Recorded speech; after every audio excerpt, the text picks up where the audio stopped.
y además tenemos la suerte de disponer de una unidad de investigación básica, además de hacer investigación clínica, como en otros centros tenemos una unidad donde hemos desarrollado modelos animales de enfermedad, en los cuales ahora mismo hemos estado testando hipótesis, sobre todo fisiopatológicas, en dos áreas fundamentalmente, la sepsis y la disfunción multiorgánica, y disfunción sobre todo cardiovascular asociada a la sepsis, y el BILI, una cosa que se llama BILI. BILI es el acrónimo de daño pulmonar inducido por la ventilación mecánica, Ventilator Induced Lung Injury. Y son modelos en cerdos, pero sobre todo en ratas estamos haciendo ahora, y como consecuencia de esto pues estamos contribuyendo a ese factor de impacto tan importante que necesitamos. Así que este es un poco el contexto, y esta clase es interesantísima por varias razones. Una de ellas es porque está muy fundamentada en la fisiología o en la fisiopatología, y que es, iba a decir fácil de entender, es inteligible, se puede entender, no a veces fácilmente, y cuando se entiende pues produce mucha gratificación, porque son cosas que tienen una causa, tienen unos efectos, y uno los puede disecar y puede dilucidar los mecanismos y las causas de hallazgos que uno ya seguramente en su práctica como enfermera o como médico ya ha hecho, pero no sabe exactamente la causa de estas cosas. Y otra que es una fisiología cuyo conocimiento tiene una implicación práctica inmediata. Casi a diario, si veis enfermos críticos en cualquier ámbito, puede ser la medicina extrahospitalaria, en un vehículo de transporte, en un servicio de medicina intensiva comarcal, en un servicio de medicina intensiva académico, como enfermera, como médico, vais a tener oportunidad de experimentar la gratificación de que gracias a un conocimiento fisiopatológico podéis manejar a los pacientes de una forma determinada. Por eso es tan importante o tan interesante la clase de hoy.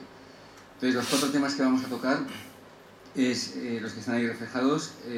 Primero, algunos conceptos básicos de hemodinámica, de fisiología cardiovascular, algunas cosas muy básicas.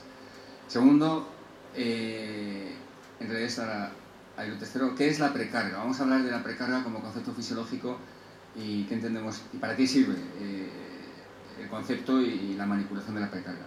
Luego algunas nociones básicas, sobre todo en algo que es muy interesante para nosotros que vemos enfermos críticos, que es la interacción entre la función del corazón y la función del pulmón.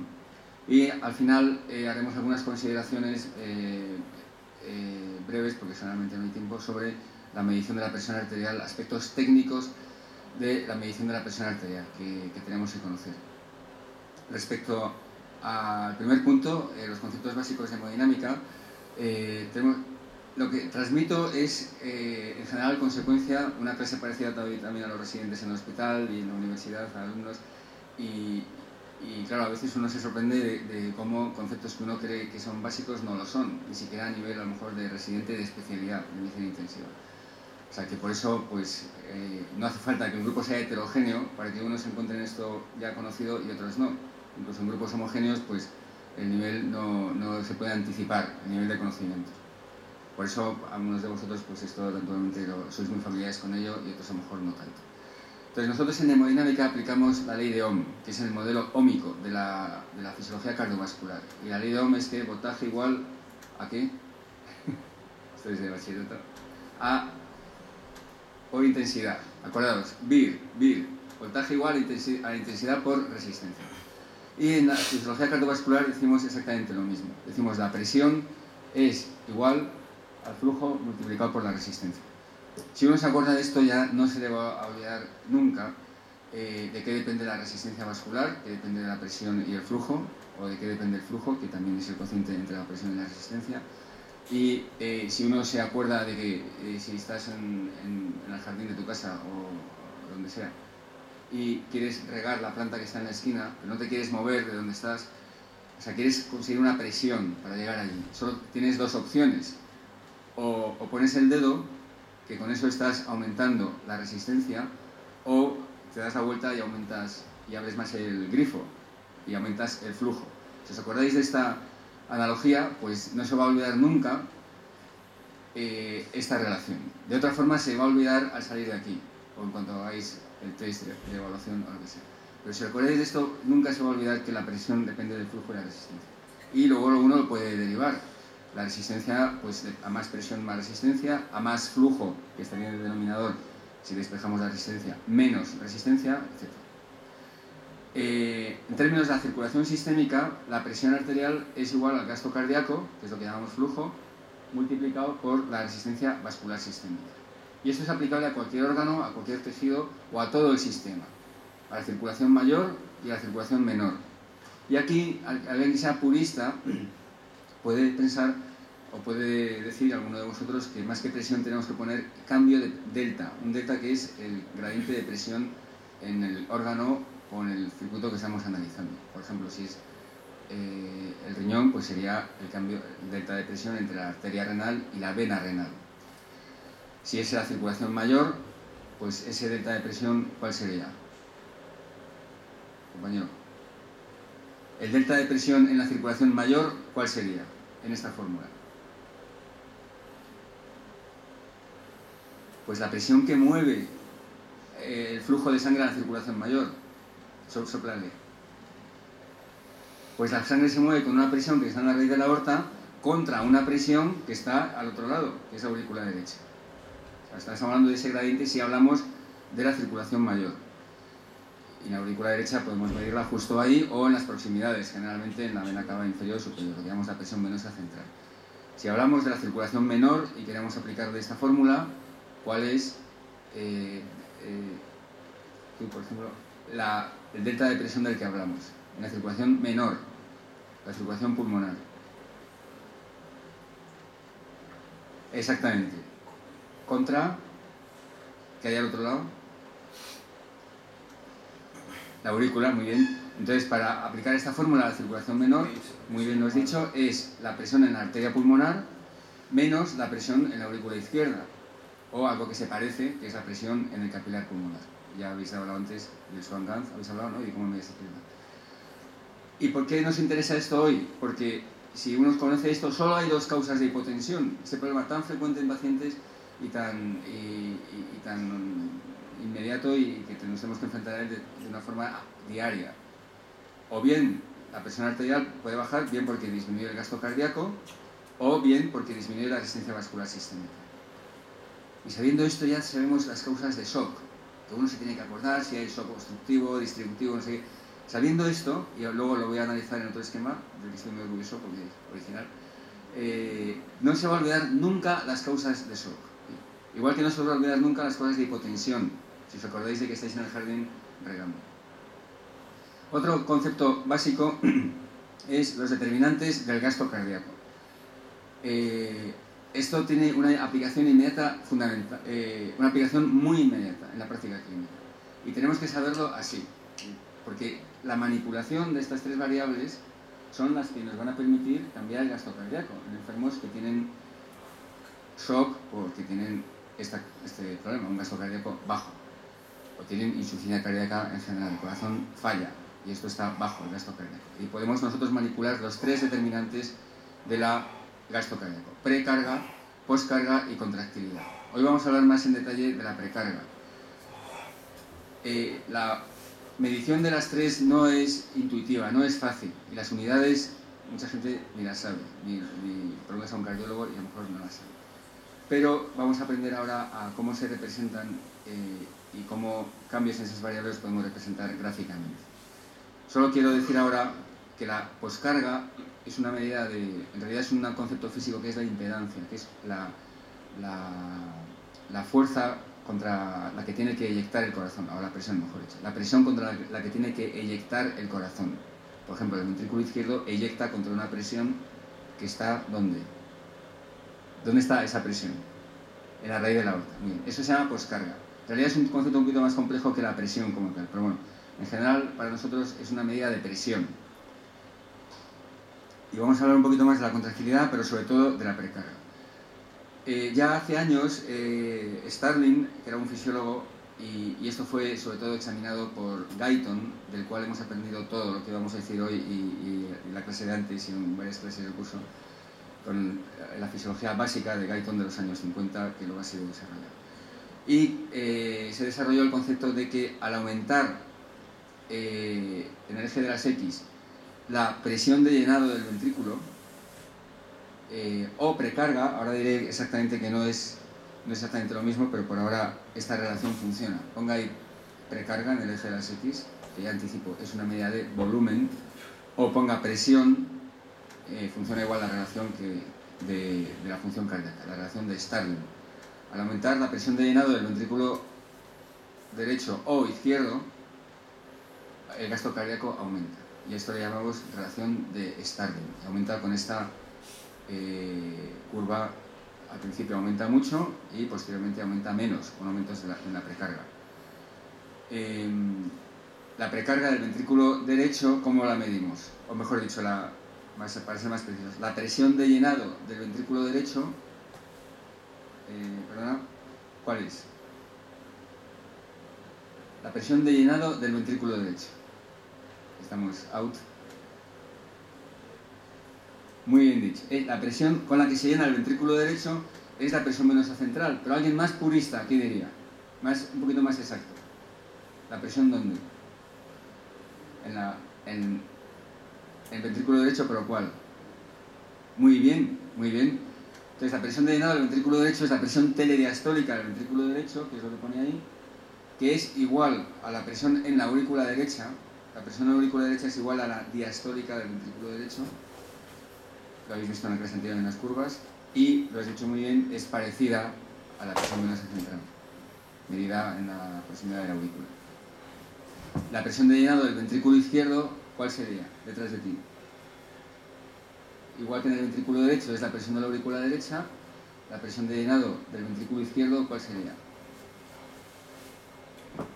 No, ¿qué presión sería? Otra cosa es que la podamos medir fácilmente. La presión en la aurícula izquierda, muy bien, que es parecida a la presión del capilar pulmonar. Bien. Aquí, en esta relación de Starling es muy útil por varias razones y es lo que vamos a examinar en detalle justo hasta las 3:30 en punto. Una de ellas es que en esta relación tenemos en el eje de las X la precarga y en el eje de las Y es algo que es sensible a la función cardíaca, que es gasto cardíaco. Más exactamente, también podríamos poner volumen de eyección o volumen sistólico, sería más adecuado. El gasto no es sino el producto de ese volumen que es de eyección multiplicado por la frecuencia cardíaca. De las tres variables de las que hemos hablado, precarga, poscarga, contractilidad, aquí no está la poscarga en ningún sitio, ni está la contractilidad en ningún sitio. Está solo la precarga. Más precarga, más gasto cardíaco. Pero se puede representar los efectos de cambios en la poscarga y en la contractilidad dibujando otra función distinta. En esta de arriba, la de Starling, solo está precarga versus volumen de eyección. Pero si la contractilidad disminuye, la curva se aplana y pasamos de la curva normal de arriba a una curva más aplanada. ¿Por qué se caracteriza esta curva? Porque para un valor cualquiera de precarga, imaginaos aquí el que sea, por ejemplo aquí, justo donde está la manita, el corazón normal tiene este gasto cardíaco en el eje de las Y. Para el mismo valor de precarga en un corazón con la contractilidad disminuida, tiene menos gasto cardíaco, o sea, funciona peor. Por lo tanto, disminución de la contractilidad se caracteriza por un aplanamiento de la relación de Starling. Si la contractilidad aumenta, por ejemplo, durante el ejercicio, en un estado hiperadrenérgico, es al revés, la curva es más empinada. Y nos falta solo la otra variable, que es la poscarga. ¿Cómo afectaría en esta curva de Starling la poscarga? Detrás de ti justo. A tu compañera. Si aumenta la poscarga, ¿cómo cambia esta curva? Esto es interesante porque según este análisis no es intuitivo. Si aumenta la poscarga, al corazón le cuesta más eyectar, por ejemplo, una emergencia hipertensiva. Por ejemplo, una disección aórtica, algo que impide el vaciamiento del ventrículo izquierdo. Para el caso del ventrículo derecho, un ejemplo típico de aumento de la poscarga, ¿cuál? Allí al final del todo. Al final superior del todo. Un ejemplo típico de aumento de la poscarga del ventrículo derecho, algo que le impide vaciarse.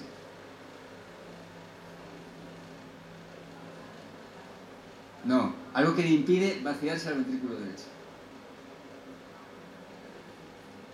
No. Estenosis pulmonar podría ser, pero más típico, más fácil. TEP, un tromboembolismo pulmonar. Lo habéis dicho, no lo había oído, perdón.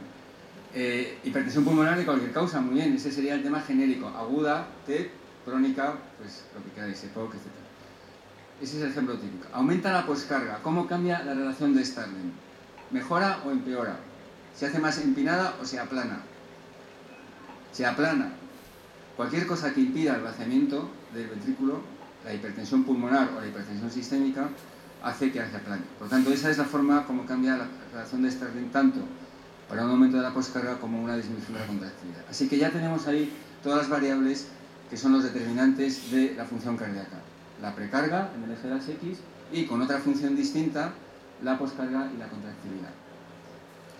Ahora vamos a explicar una cosa que no hay quien entienda, pero yo lo voy a explicar porque esto no lo entiende nadie. Me has dicho tú antes que si aumenta la presión en la aurícula derecha, el ventrículo derecho se llena más y aumenta el gasto cardíaco. Eso lo dijo Starling en el siglo pasado.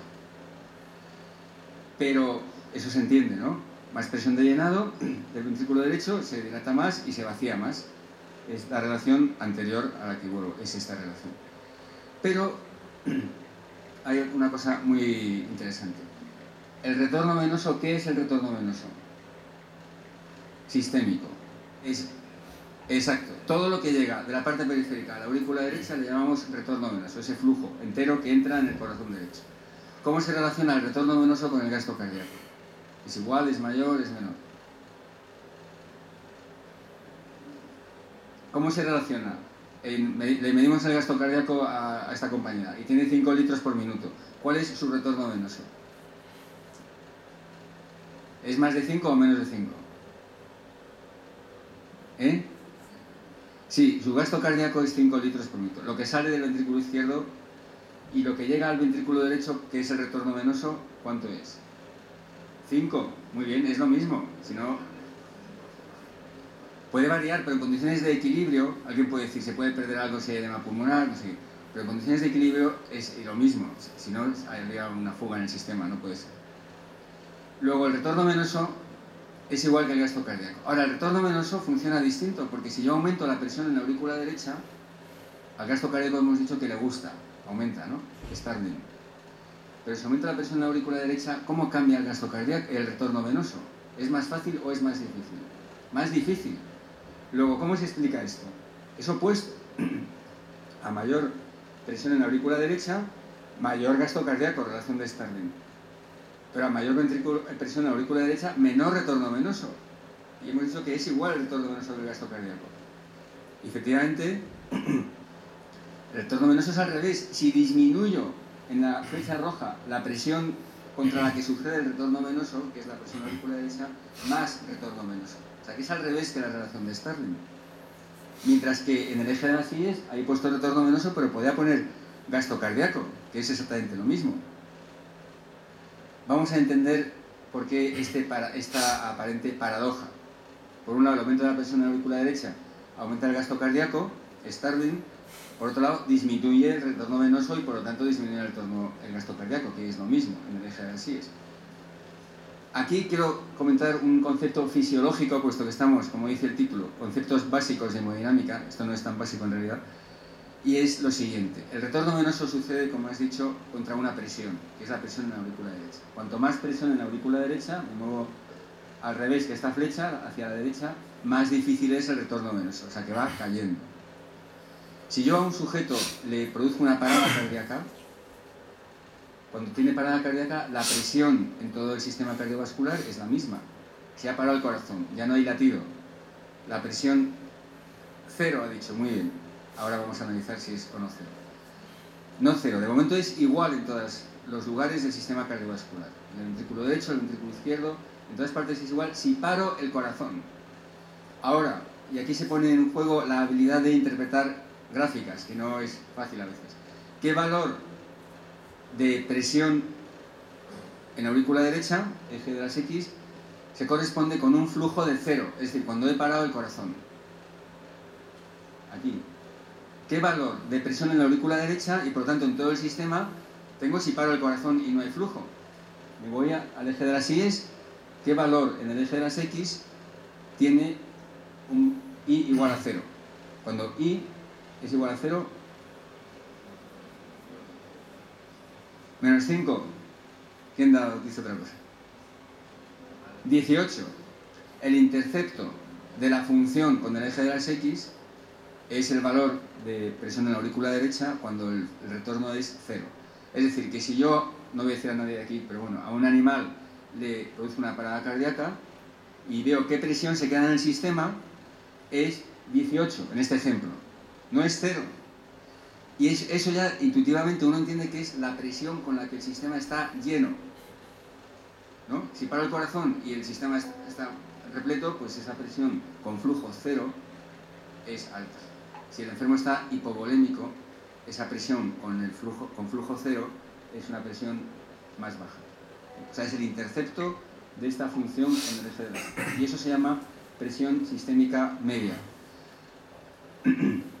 Y es la presión que nosotros queremos saber en un paciente y que no hay forma de saberlo. Hay una forma, pero no da tiempo, si tenemos otra clase la podemos decir, de medirlo en pacientes. Y es justo lo que yo quiero saber en un paciente. ¿Cómo está de lleno el sistema cardiovascular? Y ese es el valor, que yo en un paciente en concreto no lo sé. Pero yo ahora lo digo como concepto básico de hemodinámica. Entonces vamos a resolver la paradoja de que la presión en la aurícula derecha, cuando aumenta el gasto cardíaco, pero cuando aumenta disminuye algo que es igual al gasto cardíaco, que es el retorno venoso. Esta es la relación de Starling y es lo que hemos llamado la curva de función cardíaca. Y vamos a dibujar a la vez la curva de retorno venoso, que es opuesta, que no le gusta que aumente la presión en la aurícula derecha, y es esta. ¿Cuál es para un enfermo el gasto cardíaco en un momento dado? Para una presión telediastólica dada, que está ahí representada, es la intersección de ambas curvas.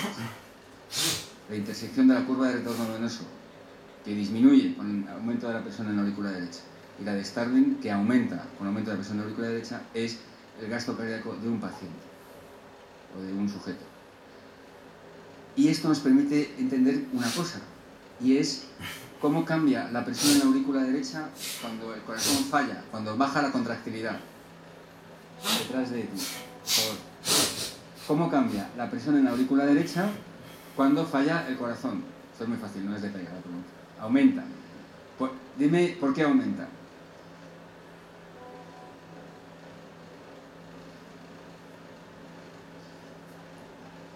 Muy bien. Muy bien explicado. Pero nosotros tenemos que saber más. Y si alguien nos lo pregunta, un estudiante de enfermería o un residente de medicina intensiva, tenemos que explicar, tenemos que dibujarle y representar por qué aumenta con estos conceptos que definen la función cardiovascular, aumenta la presión en la aurícula derecha cuando falla el ventrículo derecho, o el lado izquierdo igual. Cuando la compliancia es normal, tenemos esta intersección. Compliancia es la relación justo entre el eje de las X y el eje de las Y, la relación entre la presión y el volumen. Volumen en el eje de las X, presión en el eje de las X, volumen en el eje de las X. Si un enfermo tiene un infarto de miocardio o cualquier cosa que aplane la curva, disminuya la contractilidad, corazón más rígido, menos compliante, se aplana la curva. El nuevo gasto cardíaco, si no entendemos qué es la intersección con la curva de retorno venoso, no sabríamos dónde está. El punto verde, ¿hacia dónde se va cuando se aplana la curva? ¿Se va justo aquí, justo debajo? ¿O es lo que uno pensaría? Y en algunos libros pone eso, de tercero de medicina. Dice, cuando se aplana la curva, el punto verde, voy a apuntar para la próxima clase, baja de aquí a aquí, justo en la vertical. Eso viene en algún libro. Pero no, solo ahora que entendemos que el nuevo gasto cardíaco es la nueva intersección con la misma curva de retorno venoso, si es que no ha cambiado el retorno venoso y lo único que cambia es la relación de Starling, que se aplana, el nuevo gasto cardíaco es la nueva intersección, punto rojo. ¿Y por qué se caracteriza el punto rojo respecto al verde en cuanto al gasto cardíaco? Es mayor o menor. Menor, menos contractilidad, menos gasto cardíaco. Y en cuanto a la presión venosa central, ¿cómo ha cambiado? Ha aumentado. Pero la razón de que aumente, que tú has explicado muy bien, es que la nueva intersección, si no ha cambiado la curva de retorno venoso y sigue siendo esta, corresponde con un punto rojo que es la presión B y no es la presión A. Por esto aumenta la presión de llenado cuando el corazón falla. ¿Qué otra cosa? Bien, esto. Por lo tanto, hemos hablado de algunos conceptos básicos de hemodinámica. Vamos a hablar ahora de algunos conceptos de la precarga, que es el segundo tema de hoy. ¿Qué es la precarga? ¿Qué es lo que hay en el eje de las X? Que lo hemos dejado un poco en el aire, esa pregunta. En esta relación, ahí pone presión peridiastólica, presión de llenado. Antes ponía precarga, estoy yendo hacia atrás. En alguna he puesto precarga. Ahí. Vamos a hablar ahora exactamente qué es la precarga. A continuación hablaremos de cómo podemos estimar la precarga y qué pitfalls, qué problemas hay cuando medimos la precarga como la presión venosa central, que es lo que hacemos de forma más común y que es erróneo. Pero si sabemos por qué es erróneo y lo interpretamos bien, no pasa nada. Y finalmente el concepto de precarga en la relación de presión-volumen ventricular. ¿Qué es la precarga? La precarga es un concepto que definió Starling también, y es el grado de estiramiento de una fibra muscular. Si yo tengo esa fibra muscular y la estiro y le pongo ahí un peso, cuanto más peso tenga cuanto más masa tenga este peso y se estira más la fibra, al soltarlo, pues se contrae con esa flecha marrón hacia arriba con más fuerza. O sea que si yo estiro mucho una fibra, pues cuando la suelto, una goma, cuando la suelto se contrae con más fuerza. Esto es el concepto de precarga en cuanto a la fibra muscular y cómo se definió originalmente por Starling. Si yo represento cómo se relaciona, y por lo tanto en el corazón, la precarga es una medida de volumen, el volumen al final de la diástole. Cuanto más se llena el corazón, más fuerza genera para contraerse. Eso es la relación de Starling, de la que hemos hablado hasta ahora. Se llena poco, es como una goma, se estira poco, se contrae poco. Se estira mucho, se contrae mucho. Eso es la relación de Starling. Y en el eje de las X hay que poner el volumen, porque es la precarga. Aunque ya he dicho que esa relación funciona igual a estos efectos si en lugar de volumen pongo presión. Pero ¿qué problema hay si yo digo que la precarga es una medida de presión en lugar de volumen? Si la intento estimar mediante medidas de presión. ¿Por qué esta pregunta es importante? Porque en general yo lo que tengo acceso al paciente muy fácilmente es medir la presión venosa central. Y creo que eso es la precarga, que eso es el volumen, que eso me indica el grado de llenado del ventrículo derecho. Repito esto. Con frecuencia, yo para saber cómo se llena el ventrículo derecho, lo que hago es medir la presión venosa central, pensando que precarga equivale a presión venosa central. Pero eso no es correcto. ¿Por qué no es correcto? Porque la precarga es una medida de volumen. Quiero saber cuánto se dilata el corazón, porque es lo que me va a indicar con qué fuerza se contrae en la relación de Starling. ¿Cómo ilustro esto? Pues representando en diversas condiciones la presión versus el volumen. Ojo que esto es distinto. Siempre cuando uno ve una gráfica se pone a mirar la función y tal. Siempre lo primero es ver qué hay en el eje de las X y qué hay en el eje de las Y. Y aquí esto, aunque tiene la misma forma, no es la relación de Starling que hemos visto hasta ahora. Aquí hay otra cosa. Aquí hay presión versus volumen ventricular, que es lo que hemos llamado, por definición, la precarga. Exacto, muy bien. Sí, sí. Es verdad. Volumen telediastólico del ventrículo, precarga. Si yo quiero estimar la presión, el volumen, que es la precarga, de acuerdo con una presión, por ejemplo esa que está indicada, ¿eso es correcto o no es correcto? Pues para esta relación de Starling, un paciente que tiene esta precarga, flecha roja,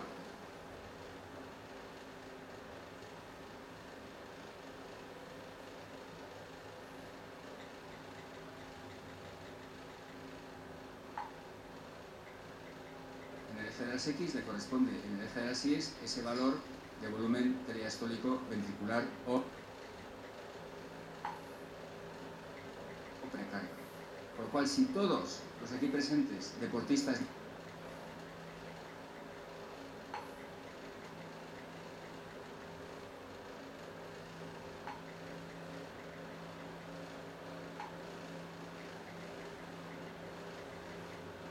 deportistas de 80 años en el área, o de 50 o de 20,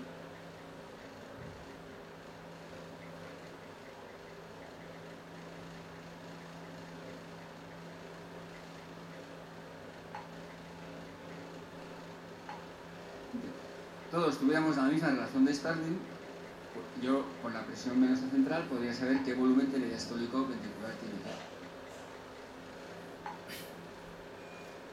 Pero no todos tenemos la misma función de Starling. Y sobre todo un paciente, entre los pacientes, según su comorbilidad, su condición aguda, etc., la relación de Starling puede ser muy distinta. Si esta es la relación normal entre el volumen F de las pies y presión F de las X, otro paciente perfectamente puede tener una relación anormal. Ese paciente, para la misma presión venosa central, su volumen ventricular es muy diferente. Y yo quiero saber la precarga, el volumen telediastólico ventricular. Por lo tanto, solo midiendo la presión, o conozco la curva de un paciente concreto, o no puedo predecir qué precarga tiene. Naturalmente, esto es, en términos generales, un paciente con una presión venosa central de 0, es difícil que tenga, porque ahí se van a juntar todos, es difícil que tenga un volumen alto. Pero un paciente con una presión de llenado alta puede tener una precarga baja o una precarga muy alta según su curva de Starling, según su comorbilidad cardíaca, haya tenido infartos previamente, situación actual o no. O sea que por esta razón la presión venosa central es un dato naturalmente interesante que medimos, seguiremos midiendo, pero uno tiene que saber utilizarlo. El problema no es tanto usar una medición u otra para tomar decisiones como saber interpretarlas. Y uno, conociendo la presión de llenado del ventrículo derecho, o esto se aplica igual para la presión capilar pulmonar o presión de oclusión de la arteria pulmonar, como presión de llenado del ventrículo izquierdo. Igualmente no me da una idea de la precarga de ese paciente, de su volumen ventricular telediastólico, porque no conozco esta relación de Starling para él en concreto.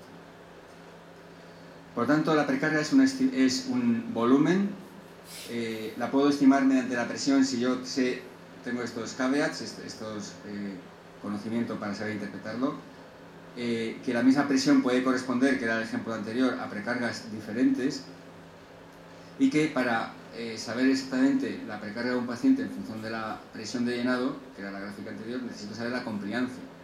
En este caso, compliancia normal y compliancia disminuida. Compliancia en cualquier, ya lo sabéis todos, es cómo es de fácil de distender algo. Un corazón, un globo, el pulmón, lo que sea. Y eso se mide como la ratio entre el cambio de volumen dividido por el cambio de presión. Compliancia disminuida es que me cuesta más presión distenderlo, ya lo veis aquí. Para alcanzar, si pudiera, un volumen adecuado, en el GDS necesitaría una presión mucho más alta. ¿Por qué? Porque la compliancia, la distensibilidad, se encuentra disminuida. Así que ya sabemos qué es la precarga, ya sabemos qué problemas hay para medir la precarga o estimarla de acuerdo con la presión de llenado. Y vamos a ver ahora por qué es interesante conocer la precarga en la práctica nuestra, en manejo de los pacientes, para qué nos sirve, que es para caracterizar el tipo de shock, y nos sirve, y este va a ser el tema de interacción corazón-pulmón, que es la tercera parte, para predecir la respuesta a la administración de volumen intravenoso. ¿Por qué conocer la precarga? Pues primero porque me permite categorizar el tipo de shock. El shock, ¿qué es el shock? Al final del todo, al lado de... ¿Quién la contesta antes? ¿Qué es el shock? Sí. El shock tiene dos elementos. Y una me va a decir un elemento y la otra el otro elemento. Siempre es muy fácil. Un enfermo que está en shock. ¿Por qué está en shock?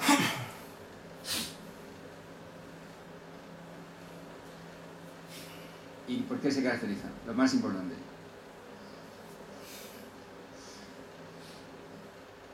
Perdón, te digo mal. Muy bien. Bueno, esto ha sido un nivel más profundo del que yo quería. Que no satisface el transporte de oxígeno a las demandas de las células. Pero bueno, menos profundidad. Un déficit de perfusión, porque el paciente tiene hipotensión, que es lo que esperaba que me dijerais, hipotensión acompañado de un signo de hipoperfusión. O sea, lo habéis dicho muy bien, es correcto, perfectamente. Hipotensión acompañado de signos de hipoperfusión, o sea, de que esa presión, ese flujo es incapaz para satisfacer las demandas de los tejidos. Si lo enfocamos como hipotensión, que tiene que estar acompañado de lo otro, que eran los dos elementos que hipotensión más déficit de perfusión. Si tú, por ejemplo, seguramente tu presión arterial, ¿qué presión arterial tienes normalmente? 10,6. Pues 160 es normal para ella, pero para un enfermo hipertenso que llega a la UCI con 160 y además tiene hiperlactatemia, livideces, signos de hipoperfusión, oliguria, decimos que tiene shock. Pero si solo tiene 160 no me basta, o 80-40 no me basta, tiene que acompañarse de hipoperfusión. Por eso nosotros no tratamos la hipotensión, tratamos el shock. La primera diapositiva era causas de hipotensión en el modelo ómico, a la derecha, que o baja el gasto cardíaco o baja la resistencia. Por lo tanto, llamamos disfunción cardiovascular central o periférica. La central hace referencia a la función de bomba del corazón y ya sabemos los tres determinantes y de la función cardíaca que nos van a dar las claves de tres tipos de shock, y la función cardiovascular periférica, que es el tono vascular periférico. ¿Por qué puede fallar el corazón y por lo tanto tener un flujo sistémico bajo? Porque se altera la precarga, la poscarga o la contractilidad.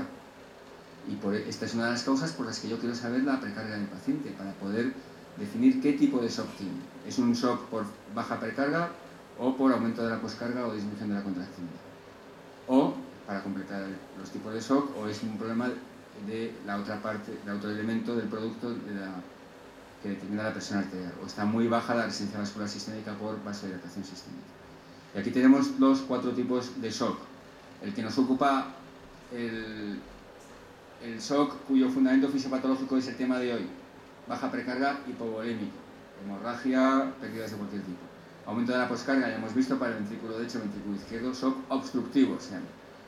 Disminución de la contractilidad, shock cardiogénico. O el shock por vasodilatación o shock distributivo, el más común de los cuales es el shock séptico. Pues aprovecho para decir aquí cuál es el problema si un enfermo tiene un taponamiento. ¿Es obstructivo o es la precarga, entre paréntesis, que no se llena suficiente, o es la contractilidad?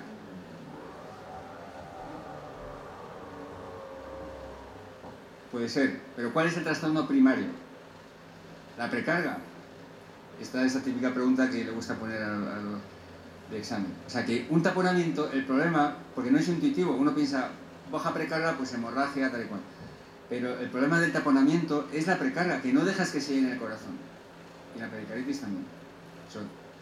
Bien, esto era una pequeña disgregación para entender por qué nos interesa, o una de las causas por las que nos interesa conocer la precarga. Otra causa es la siguiente, y esto es muy importante para nuestra práctica clínica. Otra razón por la que nos interesa conocer la precarga. Y es que según sea la precarga del paciente, la respuesta a una administración de volumen, si ese paciente se encuentra hipotenso, es una respuesta u otra respuesta. Por ejemplo, esta es la relación de Starling normal, presión de llenado versus gasto cardíaco. Ya hemos dicho antes, más exactamente en el eje de las X sería precarga. Ahora vamos a decir, bueno, un enfermo que tiene una hipotensión, y yo creo que es porque tiene la precarga baja, y le administro fluidos, y realmente tiene la precarga baja, aumento la presión de A a B, la presión de llenado de la aurícula derecha al administrar fluidos.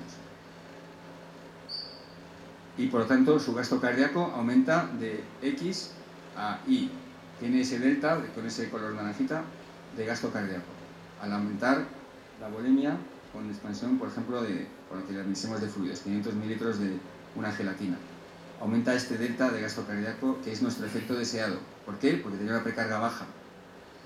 Pero si el paciente, yo me he equivocado y le administro fluidos pensando que su problema es que tiene la precarga baja y la tiene alta, su cambio en la presión va a ser también de A a B, o sea, la longitud de esta flecha es igual que esta, he administrado el mismo volumen, pero para el mismo cambio en la precarga, su cambio en el gasto cardíaco es de X' a Y', es muy pequeño el delta del gasto cardíaco.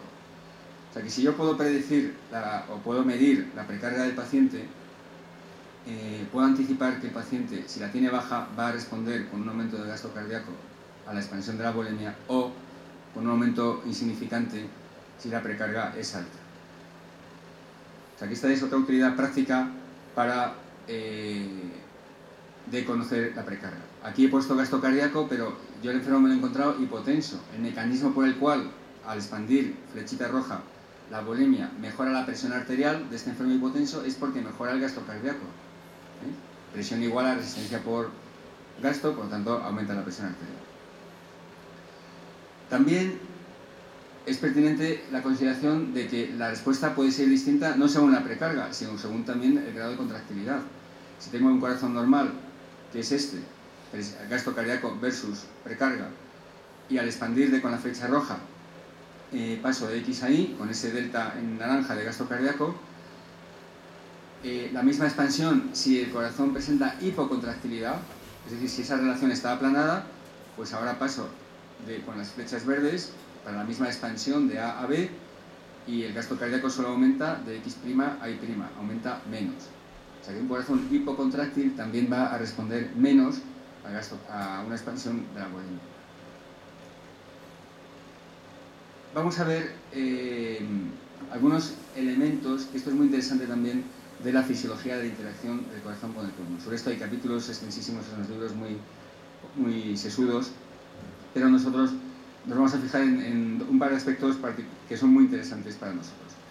El primero es, cuando se habla de esto, generalmente hablamos de la interacción del pulmón sobre el corazón, pero puede ser también al revés, interacción efectos de la función cardíaca sobre el pulmón, pero eso no vamos a hablar.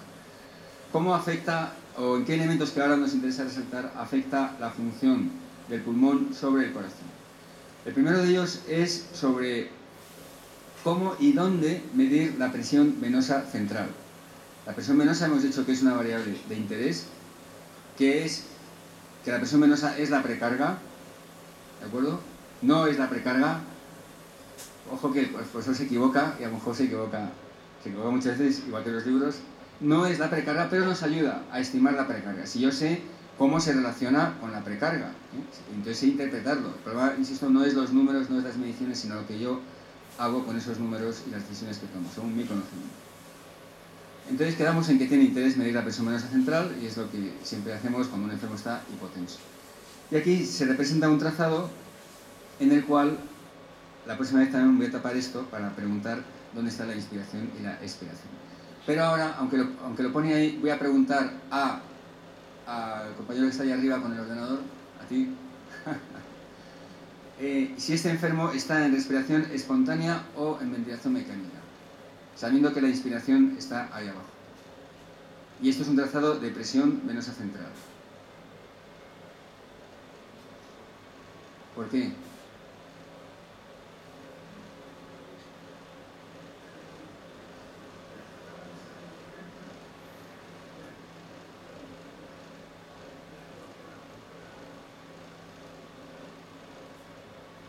Sí, no hace falta que hables de la precarga. Sí. O sea, en respiración espontánea, ¿cómo es la respiración espontánea? Porque uno hace presión negativa intrapleural, etc. Y hace esto, una presión negativa. En ventilación mecánica es lo mismo, se crea un nivel de presión transpulmonar, pero no es creando presión negativa en la pleura, sino creando presión positiva en la alveolar. Entonces, en la expiración sube la presión. O sea, esto es presión venosa central. ¿Cómo cambia con el ciclo respiratorio? En la inspiración disminuye, porque es espontánea, y en la expiración aumenta, que es lo contrario de la ventilación mecánica, como has dicho muy bien. Entonces, sabiendo que esto es, ¿cuándo medimos, en qué fase del ciclo respiratorio nos interesa medir la presión venosa central? Esto aplica igual a la presión de oclusión de la arteria pulmonar, exactamente igual, para el lado izquierdo y esto para el lado derecho. En la inspiración o en la expiración. En la expiración, muy bien. O sea, que lo queremos medir ahí arriba. Este ejemplo, si leéis el pie cuando tengáis la presentación, habla de que este paciente tenía una expiración forzada, porque tenía disnea y aumenta la contracción de la musculatura respiratoria. Entonces, no podemos medir la presión venosa central durante la expiración pausada, que sería el punto. Así que no sabemos. Aquí yo no sé exactamente cómo en un enfermo que no está sedado o que no tiene una respiración pausada, dónde se puede identificar el punto más adecuado. O sea, que si te dicen que este enfermo tiene una expiración forzada, pues es imposible de saber. No es ahí, que es donde sería si fuera una expiración pausada. Es un sitio antes, y aquí en este ejemplo dice que a lo mejor es por ahí. O sea, que es casi en la expiración. ¿Entendéis el concepto, no? O sea, es expiración pausada. Si no es pausada, es forzada, no sabemos nada. Y esto es respiración espontánea. Si es mecánica, pues imaginaos todo por al revés, yo le mediría ahí, arriba.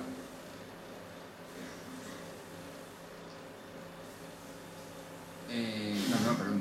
Si es mecánica, le mediría abajo, que sea la expiración pausada en ventilación mecánica. Igualmente, si el enfermo hace esfuerzos inspiratorios o expiratorios de forma independiente al respirador y compite con los cambios de presión que genera el respirador, pues tampoco sé dónde medir. Por eso a veces, si quiero medir bien, hay que relajar al paciente. Y por eso lo que yo creo que tenéis que tener en la cabeza, yo creo que esta es de las mediciones más difíciles en medicina intensiva, porque está muy sujeta a errores, sobre todo si el enfermo compite con sus esfuerzos respiratorios con el ventilador, o si está en respiración espontánea no tiene una respiración pausada. Y se pueden hacer mediciones muy erróneas y conducen a decisiones, por lo tanto, erróneas. O sea, relajar a un paciente a veces cambia la presión de oclusión de la arteria pulmonar mucho, ¿no? Y eso conduce a decisiones diferentes. Bien, o sea que esto es el ciclo respiratorio, pero luego veis que aquí, dentro de la inspiración y expiración, sube y baja también, ¿no? Eso es por el ciclo cardíaco. Y os acordáis que y esto es solo las variaciones de acuerdo con el ciclo cardíaco del trazado de presión venosa. Y os acordáis que la presión venosa tiene el seno, o sea, la onda A y la onda V. La onda A es la patada auricular al final de la diástole ventricular. El seno X es el vaciado del auricular del ventrículo. La onda V es la contracción ventricular contra una válvula cerrada. Si está abierta, pues es cuando se produce la onda V gigante de la insuficiencia mitral. Y luego el seno I, que es el que está abolido en el taponamiento, porque no se puede vaciar bien la aurícula. Entonces, la diástole realmente es después de la patada. El final de la diástole, que es donde queremos medir, la telediástole, es después de la patada auricular, después de A, que es el último evento que sucede en la diástole ventricular. Ya está lleno, pum, pues se llena al final un poco más, ayudado por la contracción auricular. O sea que donde queremos medir es la base del seno X. O, si se puede identificar ese piquito ahí, que es el cierre de la tricúspide. Ese es justo el momento último de la diástole. Por eso, si uno pone un cursor automático en un monitor, que generalmente se queda en la línea media, pues puede haber errores de 3, 4 o 5 milímetros de mercurio. O sea que es mejor para la presión venosa central, igual que para la presión de oclusión de la arteria pulmonar, sacar un cursor y ponerlo en la base del seno X, para medir ahí correctamente la presión. Bien, y vamos a avanzar más en el tema de interacción corazón-pulmón. Con frecuencia, seguro, estoy adelantando un poquito, no queda. ¿Habéis visto vosotros en el trazado, en un monitor de un paciente que está en la UCI, que el trazado de presión arterial esquematizado oscila con el ciclo respiratorio? Y eso encierra una fisiología muy interesante en lo que estamos hablando. O sea que muchas veces te acercas enfermos en ventilación mecánica y ves que sube y baja. Esto es la ventilación mecánica aquí abajo.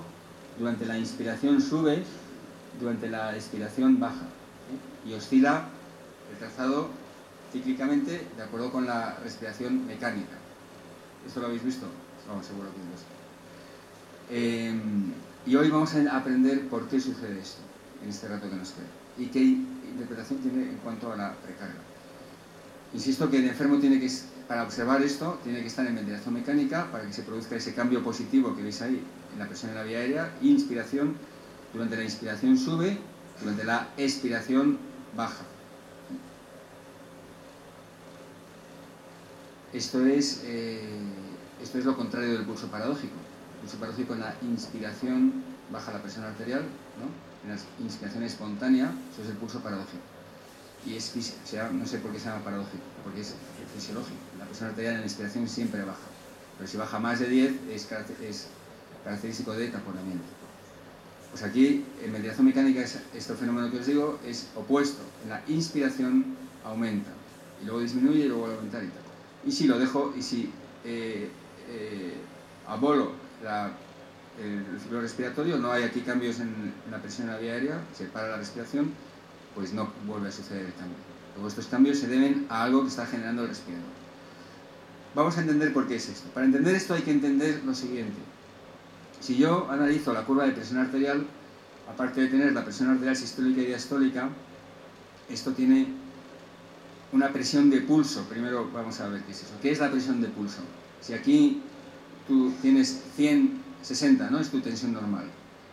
¿Cuál es su presión de pulso? Si tiene 160. Arriba del todo.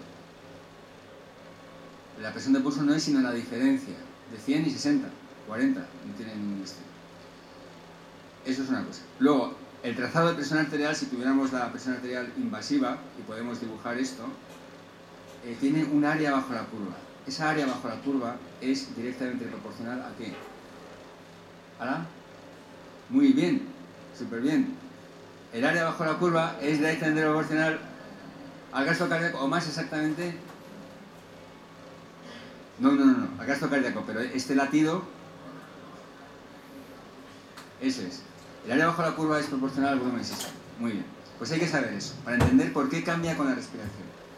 Que el gasto es directamente proporcional al área bajo la curva del trazado de la presión. Yo aquí me he vuelto a equivocar, más que gasto tenía que haber puesto volumen de eyección o volumen sistólico. También es directamente proporcional a la presión de pulso, pero menos. Lo ideal es el área, que hay software, lo vais a usar todos, que lo calcula. Pero si no tengo el área, la presión de pulso también es directamente proporcional. Y también peor, es la presión arterial sistólica. Entonces yo puedo calcular la variación de la presión de pulso que se genera aquí. ¿Cómo la calculo? Pues calculo esta presión de pulso, 100 menos 60 para ti, la máxima que hay, que es durante la inspiración, esto es la inspiración, la presión de pulso en la expiración, que es de aquí a aquí, que es menos, calculo la diferencia entre ellas y lo divido por la media. Es muy fácil de acordarse. Y esta es la fórmula.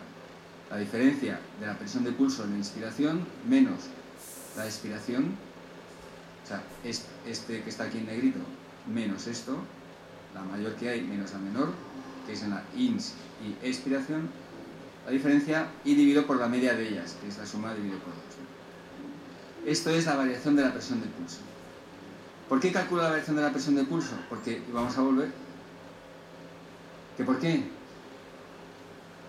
Se puede hacer de otras formas, pero es, como se ha descrito, y te da un porcentaje.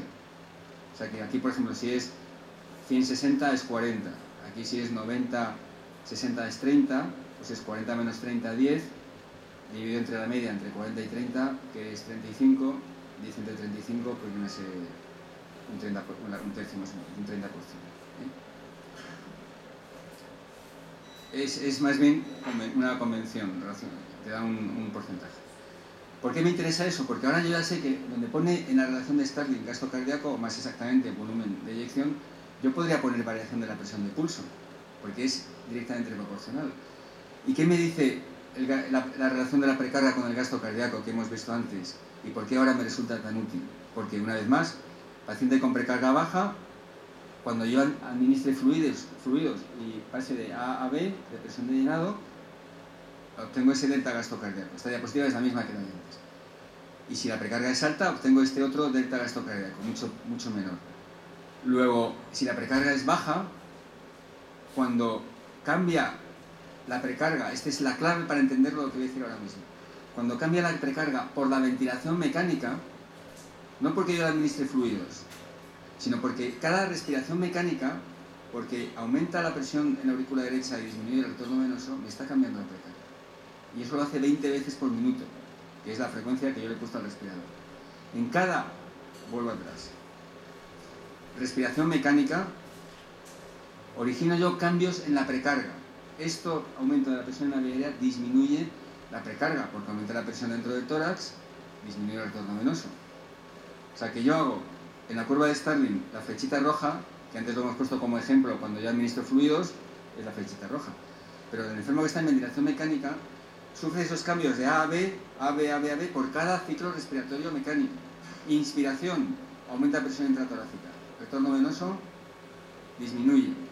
Luego pasa de B a A, en una inspiración mecánica. Expiración, vuelve a aumentar el retorno venoso porque baja la presión dentro del tórax, pasa de A a B. Y eso lo hace 20 veces por minuto, o las que sean, del respirador. Por lo cual yo cada vez que hace una respiración mecánica veo los efectos de ese cambio en el eje de las X sobre el cambio de las Y. Si el enfermo está en una situación ahí, de precarga baja, pues yo voy a apreciar que cambia de X a Y el gasto cardíaco y por tanto cambia mucho la variación de la presión de pulso, porque es directamente proporcional la presión de pulso al gasto cardíaco, al volumen de eyección. Si el paciente tiene una precarga alta, pues el respirador cambia la precarga 20 veces por minuto, de A a B en esta parte, y el cambio en el gasto cardíaco, y por lo tanto en la presión de pulso, que yo veo en el trazado, también cambia poco. Así que esto ha fundamentado, esta es la forma de medirla otra vez, y esto es lo que yo veo con el respirador. Al inspirar, disminuye la precarga, por lo tanto, baja la presión de pulso, ¿no? ¿Sí o no? No, lo que yo estoy diciendo es mentira. Al inspirar, que es esto, vamos atrás otra vez todo, no baja la presión de pulso, sube. Ahora os diré por qué sube, en realidad tenía que bajar. Ahora voy. Hay un cambio en cualquier caso, y al expirar hay otro cambio, que se ve en este trazado. Aquí, cambios. La máxima, que es la inspiración, y ahora explicaré por qué. En la inspiración la presión intratorácica aumenta, tenía que disminuir el retorno venoso y bajar la presión del pulso, no subir. Pero bueno, sube. En la expiración baja, calculo la diferencia de ambas y lo divido por la media, que es igual que esto, y me da un número. Por ejemplo, en el ejemplo que hemos puesto, 30%. Esto de delta up y down lo voy a saltar porque es un poco más complicado. De forma que si esa variación, hay estudios que han demostrado que si es más del 12%, puedo anticipar que el paciente va a responder a la administración de fluidos. Es decir, se encuentra en la zona de precarga baja. Si es más del 12%, o sea que varía poco, aquí, o sea que estoy de X' a Y', o no había puesto de prima, no, estoy de aquí a aquí, varía poco, estoy en una zona de precarga alta. ¿Cuánto es mucho y poco? 12%. Yo veo en un paciente con la ventilación mecánica, flecha roja, 20 veces por minuto, que varía mucho gasto cardíaco, por lo tanto varía mucho la presión de pulso. Más de un 12% indica que si yo administro fluidos va a responder, porque tiene precarga baja. Yo veo en un paciente que con la ventilación mecánica, flecha roja, AB, 20 veces por minuto, varía poco la presión de pulso y por lo tanto el gasto cardíaco. Luego ese enfermo no va a responder si yo administro fluidos y paso de A a B, pero no con la ventilación mecánica, sino con fluidos. ¿Cómo lo veo eso? Pues cuando obtengáis la presentación, si alguien lo lee, se entiende lo de delta up y delta down, pero nosotros nos vamos a quedar con el delta down, o sea que sube y baja. Entonces, aquí el ejemplo de la derecha, fijaros que estas son las publicaciones originales de un francés que se llama Jardin. Fijaros qué variación de la presión de pulso. Esto, si vais ahora a cualquier servicio de medicina intensiva, lo vais a ver en muchos monitores. En ventilación mecánica. ¿Qué cambia esto? ¿Por qué cambia? Porque en cada respiración le bajo la precarga y baja mucho el volumen de eyección y por tanto baja mucho la presión de pulso y tal. Y a este enfermo, que tenía un 27% de variación de la presión de pulso, se administra fluidos, VE, que es expansión de volumen, y baja la variación de la presión de pulso de un 27 a un 9%. O sea que yo, porque esto es más del 12%, cambia mucho, sé que está en la zona precarga dependiente, a la izquierda de la relación de Starling. Si cambiara poco, pues ya anticipo que no va a responder porque está en la zona de precarga alta, en la relación de Starling en el eje de las X. Y luego ha habido otros estudios también que han demostrado que cuanta más variación de la presión de pulso tiene un paciente, más va a responder cuando administre fluidos, lo cual es lógico, pero se ha demostrado así. Entonces, en el eje de las X, aquí han representado la variación de la presión de pulso de un paciente, la que sea. Si tiene mucha, por ejemplo 50%, después de una expansión de volumen, el gasto cardíaco aumenta mucho, un 50%. O sea, a más variación de la presión de pulso, más a la izquierda está en la relación de Starling, menos precarga, con lo cual la respuesta va a ser mejor cuando aumente la volemia. Esto es lógico, pero se ha demostrado. Si en el eje de las X la presión de pulso varía muy poquito, estoy en la parte plana de la curva de Starling, pues al expandir cambia poco el gasto cardíaco. Efectivamente, si estoy aquí a la izquierda, entre 0 y 10, pues veis que en el eje de las X cambia poco el gasto cardíaco. Para que fijaros solo ahí. Serán pacientes con sepsis y shock circulatorio. Y esto es muy interesante, si yo calculo la propiedad como test diagnóstico de la presión venosa central, esto, presión en la aurícula derecha, right atrial pressure, o la presión de oclusión de la arteria pulmonar, que es lo mismo pero para el lado izquierdo, presión de oclusión de la arteria pulmonar, como predictores de respuesta a fluidos, o sea, trato estas variables hemodinámicas como un test diagnóstico.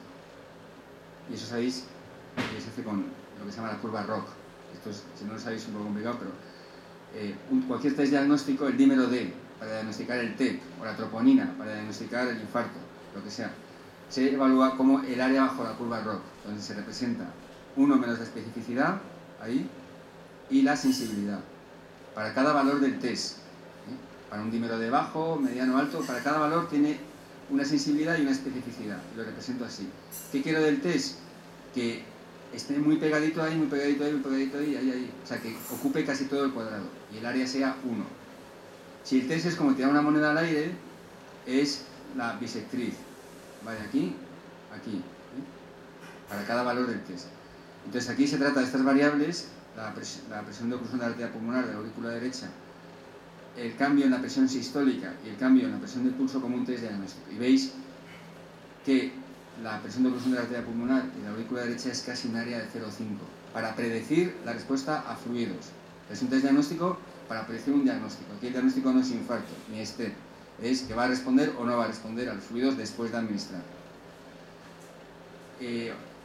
O sea que 0,5 es como tirar una moneda al aire, me vale muy poco. Medir la presión venosa a un paciente para anticipar si va a responder a fluidos o no, me sirve muy poco. Desde luego aquí hay valores con mucha especificidad y muy poca sensibilidad, o sea que va a responder seguro si tiene un valor súper bajo, y valores muy altos al revés, con muy poca especificidad y mucha sensibilidad. O sea que, pero como test diagnóstico funciona muy mal. Pero la variación de la presión del pulso, fijaros que está todos los valores ahí pegaditos, pegaditos, pegaditos, o sea que casi el área es 1, ocupa todo. En fin, esto es para demostrar que como test diagnóstico es muy bueno, mejor que las presiones de llenado, que es lo que comúnmente a veces utilizamos. Bien, bueno, esto es, luego lo leéis en la presentación, algunas causas para entender que como todo test diagnóstico tiene causas de falsos positivos y falsos negativos y tal, que son esta y esta diapositiva. Bien, entonces, y este es el ejemplo, y este es un diagrama del que también estoy muy orgulloso, que explica por qué este fenómeno sucede en la expiración. Vosotros os acercáis a un paciente y lo veis y no se os va a olvidar nunca, porque oís al respirador que inspira. Al inspirar ves que la presión en el monitor sube. Cuando es contraintuitivo, hemos dicho que cuando inspira baja el retorno venoso y baja la presión sistólica, el área y tal y cual. Pero no, es claro, lo ves siempre. Y es en la expiración cuando baja. ¿Por qué, tratándose de un fenómeno inspiratorio, se manifiesta en la expiración? Pues aquí está la cosa. La ventilación mecánica aumenta la presión en la vía aérea. Aumenta la presión también pleural, pero esto es también un pelín más profundo, aumenta más la presión en la vía aérea que la pleural. Por eso la diferencia entre ellas aumenta y por eso se expande el pulmón. Si aumentaran igual las dos, no movería el volumen pulmonar. Bueno, por lo tanto, aumenta la presión transpulmonar, por un lado. Pero el problema es los cambios que se derivan del aumento de la presión pleural al respirar en ventilación mecánica. Cuando aumenta la presión pleural, suceden cosas opuestas. Unas que le gustan al corazón y otras que no. En general, al corazón izquierdo le gusta. ¿Por qué le gusta? Porque se produce una compresión mecánica del lecho capilar pulmonar. Allí hay normalmente 100 mililitros. Si el paciente tiene edema pulmonar, ¿cuánto hay? ¿Más de 100 o menos de 100? Más de 100, si tiene edema pulmonar. O sea que este efecto generalmente no es importante, pero sí es importante si tiene edema pulmonar. Al comprimirse el lecho capilar pulmonar, se llena más el ventrículo izquierdo, left ventricular filling, y por lo tanto, al llenarse más el ventrículo derecho, más precarga, más vaciado, más presión sistólica, más presión de pulso. Eso es en la inspiración. Pero al ventrículo derecho no le gusta. ¿Por qué? Porque al aumentar la presión pleural, el retorno venoso disminuye, porque aumenta la presión en el tórax. Es la presión contra la que fluye el retorno venoso. Por tanto, el retorno venoso disminuye. Disminuye, esto es right ventricular end diastolic volume, volumen telediastólico del ventrículo derecho. O sea, el volumen de llenado del ventrículo derecho. Disminuye. porque ha disminuido el retorno venoso durante la inspiración mecánica. Y sucede otra cosa además, y es que al aumentar la presión dentro del tórax, la poscarga del ventrículo derecho aumenta. Ambos cambios, debidos a la ventilación mecánica, en la inspiración, aumento de la poscarga del ventrículo derecho y que se llena menos porque hay menos retorno venoso, pues empeoran la eyección del ventrículo derecho. Con lo cual, en rojo hay una cosa aquí, el ventrículo derecho se vacía menos porque se llena menos, esta cosa que se llama, porque se vacía contra más poscarga, por las dos razones, se vacía menos. Al vaciarse menos, unos latidos después, y aquí está la clave, que es el tiempo de tránsito pulmonar, de la circulación pulmonar, unos latidos después el ventrículo izquierdo aprecia que el ventrículo derecho se ha vaciado menos. Él también se llena menos y se vacía menos. Y por lo tanto disminuye la presión sistólica. O sea que tratándose de un fenómeno inspiratorio, el que se llena menos el ventrículo derecho, que es todo esto de aquí, el ventrículo izquierdo se entera, aprecia esos cambios unos latidos después, durante la expiración. Por eso es en la expiración cuando disminuye la presión sistólica y la presión del pulso. Y esa diferencia entre expiración en rojo e inspiración en azul es más marcada debido al efecto este de la derecha o de la izquierda, de que no hayamos hablado antes. Que al ventrículo izquierdo durante la inspiración le gusta, al ventrículo derecho no le gusta, y el ventrículo izquierdo se aprecia eso unos latidos después. Y esta es la causa de que la presión del pulso disminuya durante la expiración.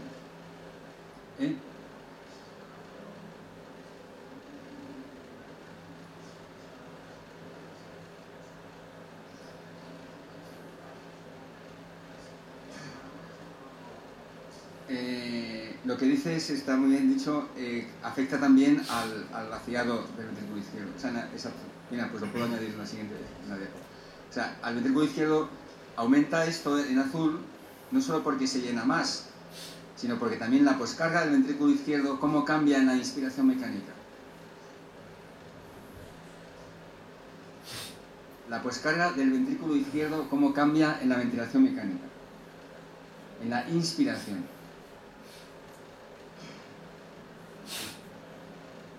Disminuye, porque el gradiente contra el que tiene que eyectar en la aorta, imaginaos que hay 100 de presión en la aorta, es menor, porque le estoy aupando, digamos, al ventrículo izquierdo durante la inspiración mecánica.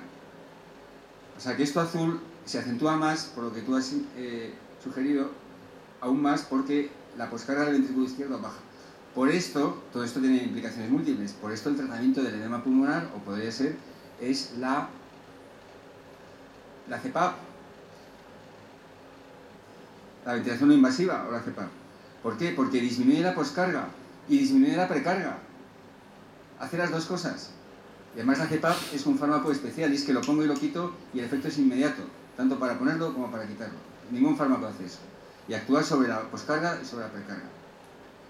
Bien, pues esto es el secreto de la variación de la presión de pulso en enfermos en ventilación mecánica. Añado 3 cosas sobre esto. Primero, el enfermo tiene que estar en ventilación mecánica. Segundo, los cambios en la presión intratorácica generados por el respirador no deben ser interferidos por esfuerzos del paciente, porque entonces compite el paciente con los cambios generados por el respirador y no se hace interpretable lo que observas. Y tercero, los latidos, vuelvo atrás un poquito, tienen que ser rítmicos. Estos latidos tienen que ser rítmicos. Me da igual, puede ser sinusal o no, pues un ritmo nodal, pero tiene que ser rítmico. Si es arrítmico, hay otra variable que influye en el llenado ventricular, que es el tiempo diastólico, el tiempo respecto al latido previo. Entonces no puedo interpretarlo. A lo mejor baja esto, pero no por un problema de lo que estamos hablando, sino simplemente porque ha tenido menos llenado, porque es un extrasístole o está en FA y ha hecho un tiempo más corto diastólico o lo que sea. Bien, y para terminar y daros por lo menos 5 minutos de descanso, la cuarta parte de la clase es medición de la presión intravascular. Y sobre esto voy a decir solo una cosa, que es el dumping. El dumping hace referencia a que a factores mecánicos que atenúan la intensidad de la señal eléctrica. La presión arterial invasiva está basada en la medición a través de un catéter intravascular que registra mecánicamente la energía transmitida por el pulso arterial a un transductor que lo transduce en una señal eléctrica. Es una cosa bastante compleja y lo analiza y lo podemos ver en un monitor como una señal única de presión arterial. Entonces, cualquier factor que reduce la energía en un sistema de oscilación, que es de lo que hablamos, reduce la amplitud. O sea, que si hay algo que ahora veremos rápidamente que reduce esa energía, la amplitud disminuye.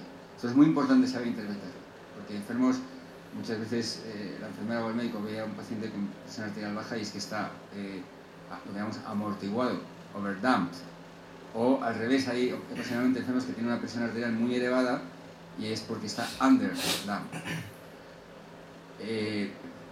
Aquí está, overdamped, underdamped. ¿Qué es el overdamping, o sea, la amortiguación? Pues aquí explico un poco el sistema para entender que el principal problema de esto, de que esté amortiguado, es la fricción en el sistema lleno de fluido, en algún punto. El sistema también tiene una llave de 3 pasos, puede tener burbujas o coágulos, puede tener vasoespasmo del paciente. Todo esto hace que se amortigue la transmisión de la señal mecánica originada por el latido pulsátil de la presión arterial en la señal eléctrica. Si el sistema es largo y es muy flexible, pues también se puede amortiguar la señal, o si naturalmente la cánula está acodada o tal. Entonces, cuando está amortiguado, la señal se aplana y me da una sistólica baja y una diastólica alta, como he puesto ahí, en exceso. Y la presión arterial media se afecta menos. Pero la sistólica normal, si es del paciente es 140, pues a lo mejor veo 90, 60. La sistólica más baja, la diastólica más elevada. Ahora lo vamos a ver en una cosa que os quiero mostrar. Y esto es lo que llamamos un sistema hiperresonante. O sea, que es lo contrario de amortiguado. Es hiperresonante o underdamped. Entonces, problema origina lo contrario. Unas lecturas de presión arterial sistólica excesivamente alta y diastólica excesivamente baja, porque la señal es hiperresonante. Y cuando vemos el trazado, es excesivamente amplio y las lecturas son excesivamente alejadas de la realidad. La sistólica más alta y la diastólica más baja de la real del paciente. ¿Cómo sabemos esto? Pues haciendo un cálculo de un coeficiente, lo que se llama el coeficiente de damping, que es el flash test. ¿Cómo lo llamáis? Esto es hacer un flash exacto, así o así según el sistema, o así. Tiras del sistema un minutito y se produce una oscilación del sistema, que es la que veis aquí y que habéis observado. Al menos tiene que oscilar 3 veces. Aquí tiene una, o sea, al lavar, como el sistema está presurizado, da una presión máxima. También esto nos da idea si el sistema está adecuadamente presurizado. Esto lo habéis visto continuamente. Y al soltar y recuperar la señal normal que está aquí, tiene que hacer pum pum pum 3 veces. Si hace menos, es que está amortiguado. Y si hace más, es que es hiperresonante. ¿Y cómo lo medimos eso? Pues hay una forma que podéis hacer, y si lo hacéis, pues vais a quedar muy bien, que es el cociente entre la amplitud de la primera vez que resuena en positivo y la segunda vez que resuena en negativo. Y ese cociente, si A2 partido por A1, si esto es muy grande, es que está amortiguado. Si es muy bajo, es que es hiperresonante. Y aquí pongo los 3 ejemplos. Esto está amortiguado. Este es un sistema hiperresonante. Presión sistólica y diastólica alejadas de lo normal. Para arriba y para abajo. Está aproximadas en exceso. Coeficiente de damping más de 1. El sistema no oscila libremente. Cualquier persona con experiencia, solo observando la morfología de esta curva, ya sabe que es rara. Pero ocasionalmente en enfermos que estén muy hipotensos, pues podemos tener curvas muy aplanadas y que son correctamente registradas. Hiperresonante y un sistema adecuado. Bien, pues con esto los mensajes clave. El conocimiento de las variables de que depende la función cardíaca, que son ¿cuáles? 3. A lo mejor ahora las vuelven a repasar. Precarga, poscarga, contractilidad ayuda al manejo hemodinámico del enfermo inestable en cuanto a su función cardiovascular. La precarga es una medida de volumen, no de presión. Con la ecografía, creo que hablas de ecografía, ¿no? Pues con eso podemos medir el volumen, pero de otra forma no es fácil.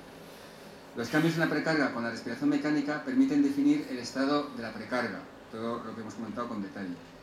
La variación de la presión de pulso, este fenómeno que hemos observado tan frecuentemente en enfermos en ventilación mecánica, permite anticipar si el paciente responderá con un aumento de la presión arterial, o mejor sería del gasto cardíaco y secundariamente de la presión arterial, tras la administración de fluidos. Y finalmente, lo que hemos comentado ahora, más al final, la valoración de las propiedades de la curva de presión arterial es muy importante para poder determinar si la curva refleja realmente de forma adecuada la presión arterial del paciente. Pues nada más, muchas gracias y ya está.